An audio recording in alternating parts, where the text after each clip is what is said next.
Friends welcome back my channel Yashman creative news. So ఇప్పుడు నిఖిల్ కావ్య నుంచి latest news ఏంటో చూసేద్దాం.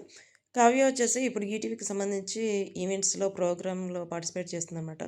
అంటే ఇప్పుడు న్యూ ఇయర్ సెలబ్రేషన్స్ ఉంటాయి కదా, వాటిలో పార్టిసిపేట్ చేస్తుంది. దీనిలోనే కాదు, ఇంకో 2-3 ఈవెంట్స్లో పార్టిసిపేట్ చేస్తుంది. వాటికి సంబంధించిన ప్రొమోలు కూడా ఆల్రెడీ రిలీజ్ అయిపోయినాయి. అవే కాకుండా ప్రాజెక్ట్ కేన్ ఒకటి చేస్తుంది. దానిలో అయితే డిఫరెంట్ గెటప్లో వచ్చేస్తుంది.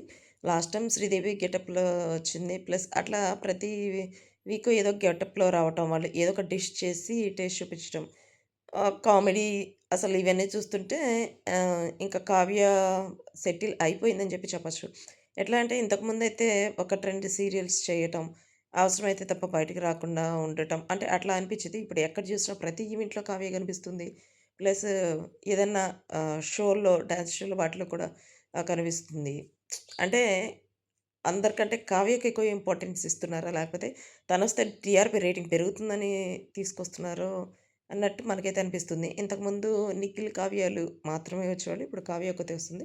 ఇది పక్కన పెడితే నిఖిల్ కూడా చాలా ఈవెంట్స్‌లో పార్టిసిపేట్ చేస్తున్నాడు. ఒకటైతే రిలీజ్ అయింది. అదేంటంటే డాన్స్ షో. ఆ డాన్స్ షోలో వచ్చేసి శ్రీ సత్యతో డాన్స్ చేసినట్టు, ప్లస్ యష్మితో, ప్రేరణతో అందరితో కలిసి స్టేజ్ మీద డాన్స్ చేసినట్టు వాటికి సంబంధించి కొన్ని ఆహ్, ప్రమోల్లాగా రిలీజ్ అయినాయనమాట. ఇవైతే చాలా హల్చల్ చేసేస్తున్నాయి. రీజన్ ఏంటంటే నిఖిల్, కావ్యాలు చేసిన ప్రోగ్రామ్స్ ఇప్పటివరకు చాలా హిట్ అయ్యాయి.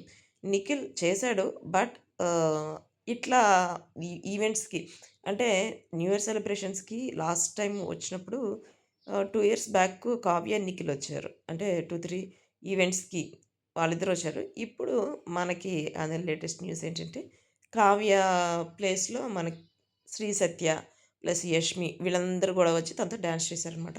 ఇవైతే చాలా అది ఇన్‌స్టాగ్రామ్‌లో కావచ్చు, సోషల్ మీడియాలో కావచ్చు చాలా హల్చల్ చేసేస్తున్నాయి. ఇవే కాకుండా కొత్త సీరీస్ వీళ్ళిద్దరితో రాబోతుందని latest news. See you next video. By.